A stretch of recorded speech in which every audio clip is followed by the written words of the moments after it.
पंजाब ने तुलबा की एक सेमेस्टर की फीस माफ कर दी है। नाजरीन, ये एक ब्रेकिंग न्यूज आपके साथ शेयर कर रहे हैं। चीफ मिनिस्टर पंजाब ने यूनिवर्सिटी में पढ़ने वाले तुलबा की एक सेमेस्टर की फीस माफ कर दी है। आइए इस वीडियो की मुकम्मल तफसील देखते हैं। आगे बढ़ने से पहले अगर अभी तक आपने इस चैनल को सब्सक्राइब नहीं किया तो इसको सब्सक्राइब कर लें, क्योंकि गवर्नमेंट की लेटेस्ट स्कीम्स की अपडेट आपको सबसे पहले इसी चैनल पर मिलेगी। Punjab chief minister waves one semesters fee for students. Chief minister Punjab ने स्टूडेंट की एक सेमेस्टर की फी को माफ कर दिया है।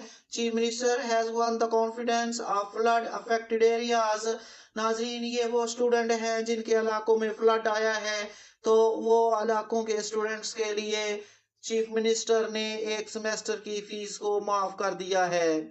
Student of flood affected area will not पे देयर वन सेमेस्टर फी। एक सेमेस्टर की फीस वो पे नहीं करेंगे। Universities has ready plan about this scheme. इस स्कीम के मतलब यूनिवर्सिटीज ने अपना जो प्लान है उसको मुकम्मल कर लिया है। Similarly CM Punjab has extended the होनहार स्कॉलरशिप लास्ट डेट। होनहार स्कॉलरशिप की लास्ट डेट को भी बढ़ा दिया गया है। They can apply online for होनहार स्कॉलरशिप विदिन 1 मंथ। एक माह के लिए होनहार स्कॉलरशिप की फीस डेट को बढ़ा दिया गया है। Punjab chief minister announced this special package for just flood affected districts। ये उन इलाकों के लिए पैकेज है जो इलाके फ्लड से मुतासर हुए हैं। उन इलाकों के स्टूडेंट्स के लिए ये स्कीम लाई गई है। तो इसके लिए होनहार स्कॉलरशिप की ऑनलाइन रजिस्ट्रेशन के लिए एक माह मजीद बढ़ा दिया गया है। Under this package, the government has waived one semester fee for students in flood affected district, including जो डिस्ट्रिक्ट इसमें शामिल हैं उनको नोट कर लें।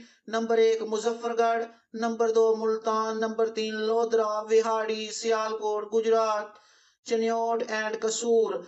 इन डिस्ट्रिक्ट के स्टूडेंट्स के लिए एक सेमेस्टर की फीस को माफ कर दिया है। In addition, newly admitted BS first year students are fully exempted from fee payment। तो वो स्टूडेंट्स जो इस साल BS के फर्स्ट सेमेस्टर में हैं उनकी मुकम्मल फीस जो है वो माफ कर दी गई है। To further facilitate students, the registration deadline in universities and the application date for the Honorar scholarship in flood hit areas have also been extended। तो